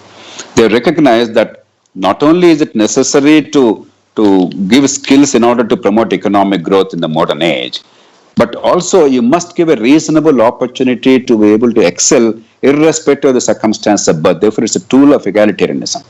Sadly, because we failed spectacularly, we perpetuate unequal society. That's the first part. The second part is, I think, a little too romantic and idealistic. Pardon me for saying so, maybe I'm a little old-fashioned. While a child must be respected as a friend, I think I hope as a parent and as an adult human being, that's what I've always done when dealing with young people. But to pretend that a 6-year-old child can decide what is best for her in terms of education, and the parents have no role, I don't at all accept that. If you really go by democracy in childhood, if the parental care is determined by the children's vote, we will have a disaster in society. There is not one young person who did not at one point of time or the other shut the door very violently and said, I hate you, daddy, or I hate you, mom. That's the nature of children. Because when you want to do something fun, something interesting, indulge in instant gratification, it's the responsibility of the parents to make you focus on the delayed gratification. That is the art of life. And therefore, parents by definition are not popular. Thank God, parenthood is not determined by democracy. It is determined by genes and social norms. And that's the way it should be. But it doesn't mean that the child should be treated as an extension of yourself, as Khalid Gibran said, or child's wishes and views and aptitude are completely disregarded as it happens in India. That's completely wrong too. I think somewhere between the Western model and the Indian model, we must find a reasonable middle ground. But I think forever, not merely foreseeable future, the family is still going to be central. I am one of those people who genuinely believe that family is the fulcrum. Without a strong family system, India would have been a disaster as a society. Despite everything that is wrong with governance, we still have a reasonably stable, reasonably happy, reasonably functioning society, no thanks to the government, but because of the family. Let's not destroy that. Perfect. Next couple of questions are around this 6% of GDP to be spent on education. And this is, you have briefly already touched, but this was also a recommendation in 1968 and 86 policy also. Here also it continues as a recommendation. While there is inefficiency in government spending and couple of things that you have already touched.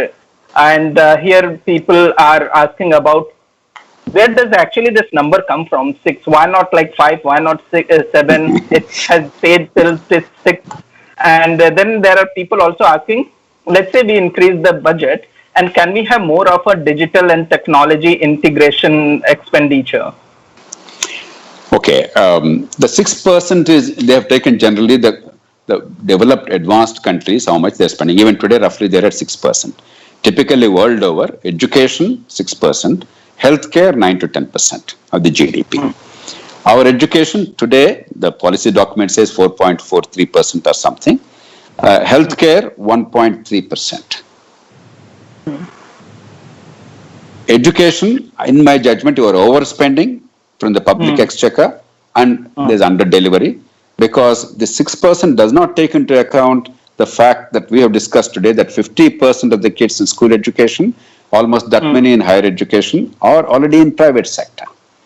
The bulk of the people who can afford some education, who are aspirational, they no longer depend on the government.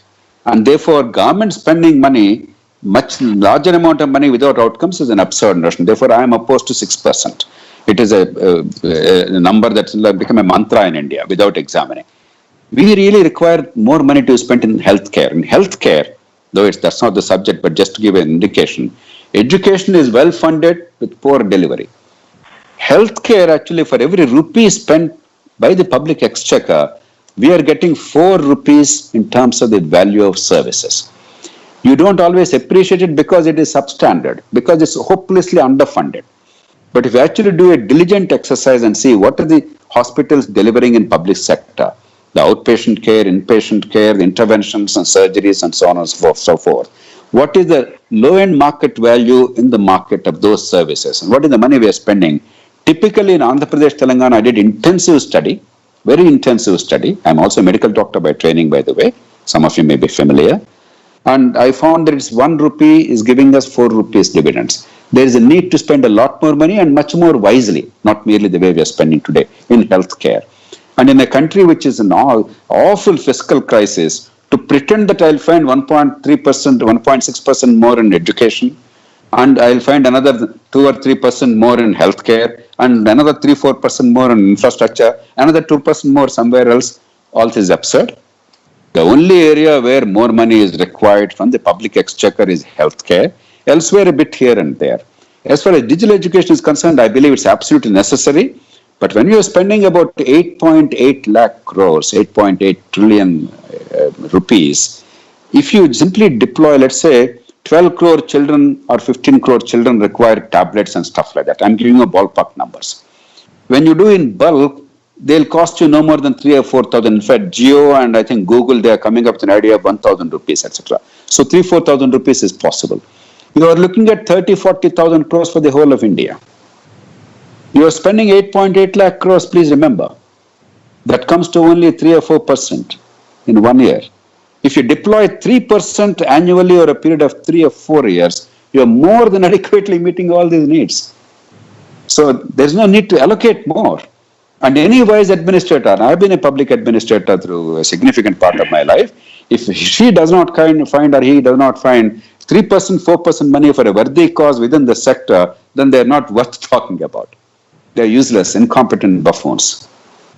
So money is not a problem in education. You have to give flexibility. You have to focus on the outcomes. And I'm absolutely certain the current expenditure is more than adequate. Great. Thank you very much. And next couple of questions, a set of questions are about state and center relationship. And this becomes very important because the next level of challenge is implementation. And with the implementation, there is a good mechanism. And there are, center and state education being now in concurrent place, but broadly dealt as a state subject. So state governments have power. And so what mechanism you suggest that so that there is coherence, there's coordination, there's cooperation between center and state and funding and things happening simultaneously in sync with each other. Otherwise, it will be difficult to implement a policy of this kind. So something on state and center relationship. And doesn't the concern also comes in some question, is center taking the center stage? Is there a centralization of education happening? So there is concern as well. Amit, I would, with your permission, I would amend the expression central to union. Sure. I despise the expression, detest the expression central. Nowhere in the Constitution does it mention. And I, as an article of faith, always, everybody in FDR and Lok Satta always talk about the union. So union-state relations. Sure. Sir. And by this even limited interaction, it's clear that I am opposed to centralization. As a general principle, I'm a great federalist. Having said that, the union has an important role to play. World over, federal governments play an important role in education, not in managing schools, but in setting the trend, the bully pulpit, like the education policy, like looking at the national, setting a national standard and benchmark, a national curricular framework at each level, examination, testing boards for random testing and evaluation, etc., etc., and opening ourselves up for global comparisons. And key stages, let's say, before university, a national level examination like ACT or SAT, etc., other examinations in the other countries, so that there's a national approach rather than a parochial approach in university education. In all these areas, the national government is very important. But actual management of schools, operation of policy, design of instruments locally is entirely a state affair and a local affair. One is not at the cost of the other. And I think in India, in this area, for instance, we only see excessive schism. There's no schism in my judgment. Because broadly, mercifully, this is one area where the union government has been doing generally better than the states in education. Though their role in school management is very limited. Everybody agrees that the Kendriya Vidyalayas, Jawahar Navodaaya Vidyalayas, etc., are generally speaking better functioning. So therefore, setting those benchmarks, establishing those standards, and generally we trust NCERT or bodies like that or CBSE to look at the curricular framework and other things and move a little. They also have serious flaws, we understand. But such as it is, they tend to set the standard and they tend to lead the way. And if the policy is led by these agencies, these professional agencies, not political, but professional, expert agencies, bodies, then the country will automatically follow suit. The states will follow suit. That's our experience. No state seriously said, because CBSE said so, NCERT said so, we reject it. I have never heard anything like that anywhere in India. Therefore, union has a role, but actual management ultimately and ownership is at the state level. Most of the expenditure is by the states. Notwithstanding Sarva Shiksha Abhiyan, Samagra Shiksha Abhiyan, 90% expenditure in education is by the states, maybe even 95%. Is by the states. Even healthcare, about 80% is by the states, public expenditure. So ultimately, ownership is that of the states, but this is an area where states don't see this as centralization. For political reasons, somebody may say something casually, but on the whole, academic community, the serious observers of educational policy in the country, the parents and the teachers, and the state governments have generally not taken a view that this is a centralizing feature. Therefore, I think the way things are happening is they're quite right. And this policy is not trying to impose, unlike the foolish Right to Education Act, which is very rigid, which imposed on the states. Here, the policy is generally setting a direction without directing, without controlling. It's flexible. I think that's the right approach. Okay, great. We already are at 7:26, so let me know whenever you want me to stop. Otherwise, I can continue. I leave it to you. I don't know how many audience still have the patience. So if a few minutes this way, that way I'm willing to give, no problem. Okay. So I'll continue to take questions. There are some important ones and some good ones. One important question is on this new education, bringing more focus on early childhood education. Which was in some sense missing part in the public education system. So number one, any comment, opinion that you have on this new addition? And then the part of the question is that this, at the moment, Anganwadi, through which early childhood, not education, what is called ICDS, Integrated Child Development Scheme and all, through Anganwadi this is being done. Now, once it will, how do you see that? It will be incorporated with MHRD, which is now being called Education Ministry. So now it will be incorporated, how it will work, are they trained? There is a provision in NEP of a 6-month crash course for all Anganwadi Karyakartas on education. So how do you see that as a provision? Amit, I'm not really unduly bothered about whether Ministry of Women and Child Welfare or Ministry of Education, they handle it. That's their problem. From the citizen's point of view, what appears to be the case is, as you said, Anganwadis progressively be converted into preschools. The Anganwadi teachers or Anganwadi workers who are 12th grade qualification will be given a 6-month training. Under 12th grade will be given 1-year training. That's what the policy envisages. It will take time. It's an aspirational thing. I honestly, I'm not an expert on early childhood. I'm not an expert on education at all. Pedagogic part of it, policy part of it, probably all of us paid attention. If I'm asked to teach a 5th grade kid, I don't even know how to go about it. If I am asked to teach a 2nd grade kid, I think I'll be even more at bay. Maybe 10th and 12th grade, I'll be a little better because we don't know how to deal with children. So I'm not an expert. But world over, I think the opinion is not uniform. It's divided. There are people who say that until 6 years of age, don't bother them, let them be free. There are people who say if you give them 3 years of stress-free, but some kind of an educational environment that will flower their mind better, and that's the position that this policy document has taken. But in any case, I see it as aspirational. There will be some funding for training, etc. And in the cluster, Anganwadis also will be monitored and supervised, I presume, by whoever is going to manage the cluster and supervise the cluster schools. That means there's an integrated approach from preschool to high school, including what we call intermediate or +2 in states like Andhra Pradesh, Telangana, which is a good thing. But I don't expect any dramatic results overnight, because even very wealthy countries like the United States, to the best of my understanding, I may be wrong, they haven't yet been able to go full scale into preschool education. Even in those countries, maybe Scandinavia is different, but even in a country like the US, much of it is aspirational even today.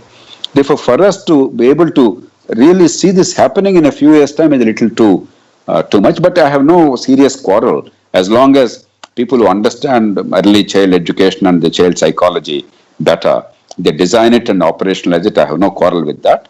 Therefore, to me, it is more of some kind of a roadmap and early steps. Please remember, only now only in the last decade we could ensure that there is actually full enrollment in primary schools. It has taken us so many years. And therefore, preschools will take some more time, but to the extent that focus is given, at least if they get a little better nutrition, if a little more money is given to the poorest kids who go to the Anganwadis and therefore preschools, because I don't expect the middle class and rich kids to go to these preschools, government preschools. And to the extent that there is a slightly better environment, more hygienic environment, hopefully there's more of a simple social skills of following cues and dealing with other people without burdening them with alphabet and stuff like that. I have no quarrel. And most of the parents tend to be full-time workers, and therefore, at least to that extent, the burden of child rearing will be reduced on the parents, because in the daytime, if they are free to earn their own livelihood, to that extent, the children will be better cared. So for these reasons, I'm in favor of it. But from an academic point of view, I'm not too sure what profound consequences it will have. We'll have to wait and see. Therefore, if you notice, I did not put that as a big issue. To me, it's an aspirational thing. Let's wait and see. Great. Now, there are a bunch of questions regarding the teacher and teacher training. So there is a question comment that still India lacks qualified trained teachers. That's number one. Number two, still there is a focus on revamping the teacher education and B.Ed, making it 4 years. And teacher being not a very aspirational job for some reason, the youth does not really want to become a teacher. They want to be all sorts of things, but not really teacher. And there is a suggestion also, another part of comment, that on an average, teachers in private schools, they are being paid roughly only 7,000 rupees per month. So that is a very low quality of payment. And then there is also a proposal that why not B.Ed, or the teacher education and training, should be 100% funded by the government, so that good talent also comes into the training, education, and then becoming teacher. No, teacher training funding by government perhaps is not feasible, because there are mushrooming institutions of indifferent quality. We are adding to the burden. We are not able to even recruit properly is our complaint. And to look at the training itself is a little too much. No, let's not be over-ambitious, because let the government do what it has to do well, instead of taking on more burdens. Let's dismiss that point with this limited comment. Two broad responses. I already addressed the issue of teacher training. The policy does talk about it. My view is it will take at least a generation to have consistently high quality, provided for this generation we persevere, we are utterly serious about it, not perfunctory. We don't go by merely a piece of paper, but the outcomes in a systematic way like many other countries do. The big ifs, and that's at least a 20-25-year program.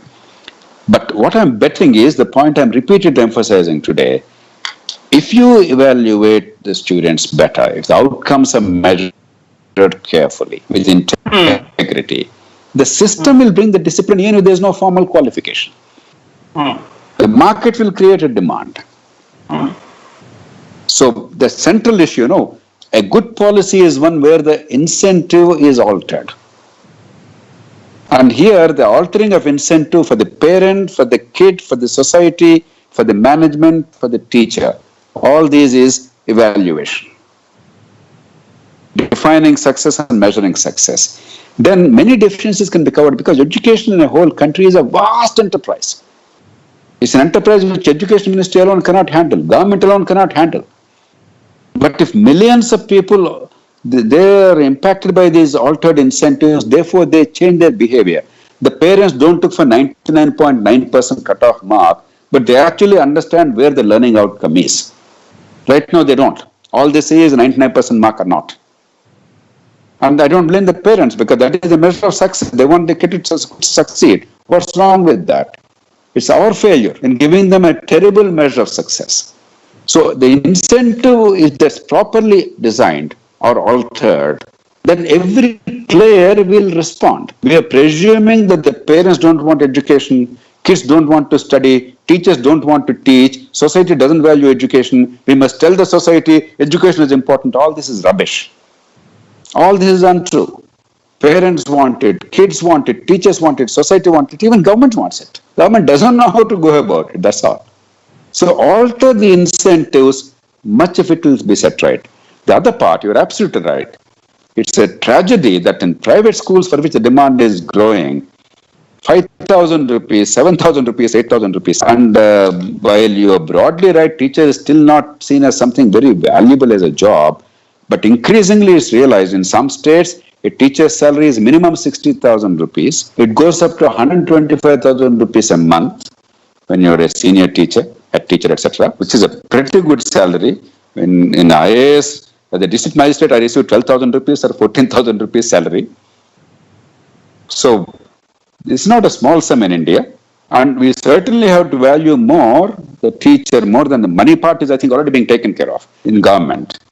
We must value the teacher, and that's where the school boards, that's where involving teachers also in managing the schools collectively along with parents and administrators and civil society, etc. A lot of innovative instruments are required. But private schools are absolutely right, and therefore, if at least, let's say, 15,000 rupees with that cap, you fund the kids that deserve that funding from the poor families. If you have, let's say, on an average about 30 kids per class, the 30 kids per teacher, 30 kids per teacher. Now, if 30 kids are funded 4,50,000 rupees in a year, the teacher's salary, even if you assume that about 20% of it goes towards other maintenance, you are having a decent 3.5 lakhs per year, 30,000 rupees, a good start. And the others probably, where they can charge from the paying students, a little higher fee. So I think that's one of the things. Provided, and this is important, Professor, you can't do it blanketly, provided the outcomes are there. Therefore, honest and diligent and scientific measurement of outcomes through random sample surveys and regular testing through testing boards is critical in order to implement this policy. And all this can happen within the budget. For instance, every year about 3% of the government teachers retire on an average. 2.5%, 3%, and it varies depending on recruitment. It's reasonable to assume they have a 30-year lifespan in government, and 3% retire every year. If you don't fill those vacancies, because anyway the kids are fleeing government schools, and demographic changes being what they are, the number of kids of school-going age actually are diminishing in many states. Instead of filling those slots, which is a very popular thing, I recruit another 25,000 teachers, another 1 lakh teachers. Instead of doing that, that fund you save and you convert that into the fund following the kid. You can't do it overnight. And when I did that calculation for Andhra Pradesh, Telangana, I found that every year you can start funding about 5 lakh children annually. In about 3-4 years, suddenly you can fund 15 lakh children cumulatively, because every year 3% are retiring. So there are innovative tools within the budget. And the policy and the implementation subsequently, and the amendments to the Right to Education Act, and that's where we must focus. Don't worry too much about nitpicking, but the specific amendments to right to, because ultimately Act is more powerful than the policy, remember. Act has to be implemented. So all the stupidities of the RTA must be amended, and that flexibility must be there in the law itself. And the states they understand if we push them, they can go in this direction. It will address the recruitment of the private sector teachers, the quality, the remuneration, and of course the quality of outcomes.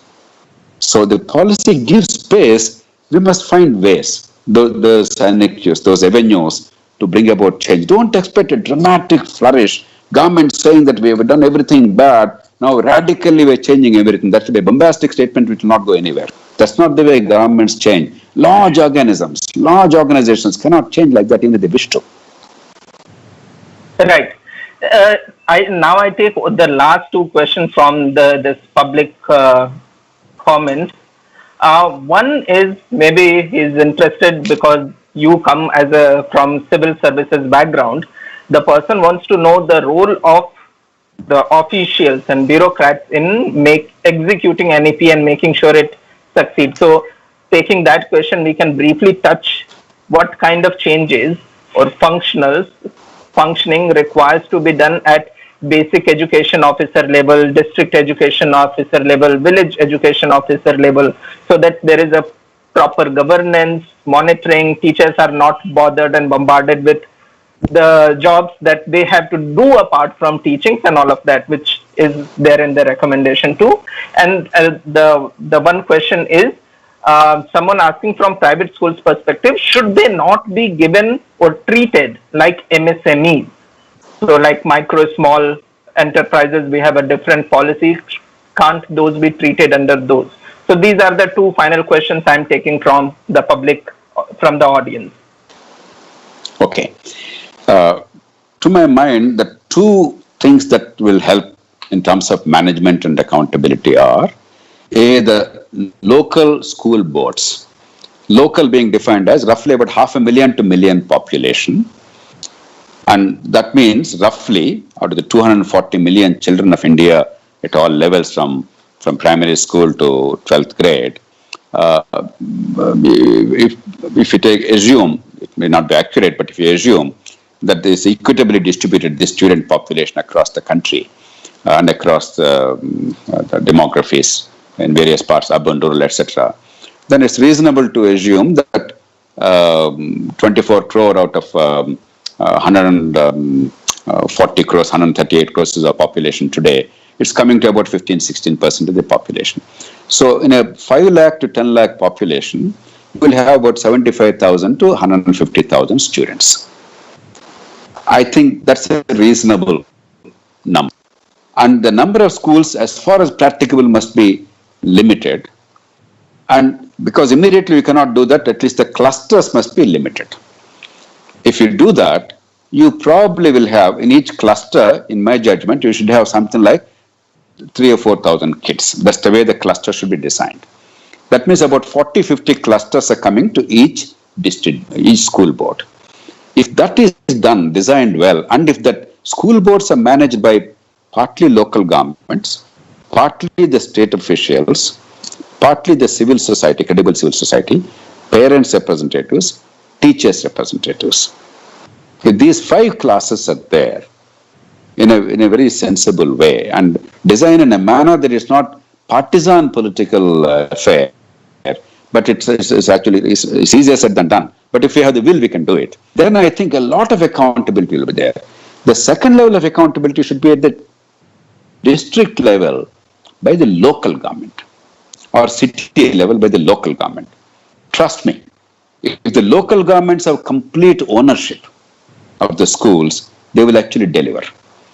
One of the tragic things that happened in several states, like Andhra Pradesh, Andhra Pradesh, I can tell you categorically, sometime in the late 60s, a chief minister, out of a sense of populism to please the organized sector, he provincialized the services of teachers. Suddenly, salaries are paid directly by the state rather than by local government. Until that time, local government took education as a mission. The quality of education, even in those poor days, with no resources, was incredible. And the kind of participation of the society, the elected leadership, and the community involving itself, and in a poor society, funding the schools. In those days, they were spending 25 rupees per acre. In 1960, 25 rupees per acre is equivalent to about 2 or 3 paddy bags, that is about 5,000 rupees an acre today. The community was spending for their schools to build the school. And that we destroyed. And accountability is completely lost. So the second level should be at the local level. Anything else is a disaster. The state should only be involved in textbooks to the extent they're required, syllabus, curriculum framework, examination and evaluation, overall guidance, infrastructure and resources and monitoring, not day-to-day control at all. That is the best way to go about it, in my view. Great. Thank you. And one final question from my side. I think it will not be fair if we don't talk about this white elephant in the room while we are closing this discussion on new education policy, which is the Right to Education Act. As you already have pointed out, that it happened to be a nightmare, though very well intention created with all the great enthusiasm and good intention. So the NEP has recommended review of it, but has not said anything beyond it. At the same time, we also see that RTE, the nature and scope, is going to be expanded from 6 to 14 years of age to, let's say, 3 to 18 years now. In that sense, because you are having your administrative background, you are also able to anticipate the policy and government and changes. How do you see the RTE being reformed or reinstalled, or what is going to happen with this? No, many of us over the past 6 years have suggested specific amendments to the RTE. Whatever is now in the policy, we anticipated this, we argued for this, and then talked about specific sections. I myself have a list of all the changes required. It's a pity that 6 years are already wasted by this government after NDA came to power. That should have been the first thing that the government should have taken up and then completed. It was a very unwise thing. But now that the policy is succinct and clear, if the law is not amended to the extent that the policy approved by the cabinet is in place, now we're talking of what the policy has not approved, we'll leave that aside. But where policy is already in place, your cabinet has approved, if you don't amend the law, you're talking rubbish. Therefore, the first task of the government is to immediately bring about changes, amendments to the RTE. And if they don't have the knowledge or expertise I presume they have, many of us, including me, we are willing to give them instantly. In fact, in the next week, I'm prepared to go to the government and place it in the public domain. All the specific changes required in line with the policy. Great. Thank you very much, sir. I think we have already taken more than two and a half hours. Here I should close this session. It has been very fruitful and engaging and enlightening session for all of us, and I assume to our audience as well. Now, my simple, brief closing note for the audience: this new education policy, now which has become national education policy, the first time it was started, the discussion started and news came was in December 2014, when Smriti Irani was the minister at Human Resource Development Minister, and since then Prakash Javadekar came, and then now Honorable Shri Ramesh Pokhriyal ji is the minister. Since then, three secretaries have come, 3 or 4 secretaries have come within the MHRD who have worked upon this. This also has gone through a huge process. And first time it was started, they started with a mass consultation at village level, block level, state level, zonal level, and massive exercise was conducted. 2 committees were created. The first, Mr. TSR Subramaniam committee was created, which submitted its report. Later on, the Kasturi Rangan committee was created, which then gave recommendation. And then there was wider input and consultation and all of that. Unfortunately, TSR Subramaniam has already passed away. Otherwise, it would have been also great to hear and get his commentary on the draft of new education policy. But what I meant to say that it has gone through a huge consultation process for roughly 5 to 6 years of time. And let's be hopeful and let's be optimistic. Dr. JP has given us enough reason to be optimistic. On this note, we should close this discussion. And maybe this is a big document and there are many aspects of it. We can continue discussing and debating many more times. Thank you very much, Dr. JP, and thank you to all our audience. Let's close this discussion here only. Thank you, Amit, and to S-Cube and to Raghavendra and the Youth Parliament. I'm sure we will together make a difference. My appeal is wherever we feel that things now need to be done as a follow-up. We are good in grand pronouncements in the country, but we are not very good in actually operationalizing the detail. For instance, the amendments required to Right to Education Act. For instance, the testing board, the private sector we discussed in detail today, the policy framework required in order to make sure that everybody gets a fair deal. We must systematically pursue them. First, identify them, then argue very, very plausibly, reasonably with the written documentation, then collectively raise the voice instead of becoming rabble-rousers without any sense of purpose. I'm sure these discussions will facilitate that, and I know, Amit, people like you have been doing enormous work in this area. We are privileged as a country that some of the finest minds in India are exercised in school education. From Pratham and Madhav Chavan to Nandan Nilekani, Rohit Nilekani, Akshara Foundation, Teach for India, Asha, then your Central Square Foundation, Ashish Dhawan, and many others. No, some phenomenal work is being done. If the government simply utilizes all their energy and passion and gives them space and respects them instead of treating everybody as a mendicant, that itself will be a fantastic step forward.